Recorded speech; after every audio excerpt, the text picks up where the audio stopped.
Isang mapagpalang araw sa ating lahat, lalong-lalo na of course sa Chongsan Supermart and Department Store for their upcoming event to be held on May 29 to June 7, 2026.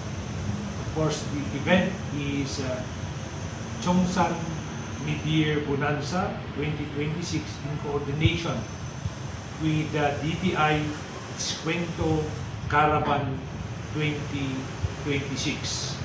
In this time of, shall we say, economic crisis because of the sudden increase of the prices of diesel and gasoline in our country brought about by the Iran-US-Israel conflict, kailangan po natin ang mga ganitong activities ng mga businessmen in our city. Not only in our city, but of course to invite customers from the nearby municipalities and provinces as far as La Union. Kailangan po natin ng mga ito.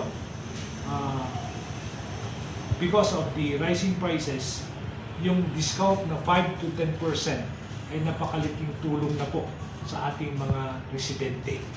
And likewise, yung mga ating SNS, small, medium enterprises, businesses, pag nakabili sila ng bultuhan at discounted prices, they will also be selling these to the customers at discounted prices.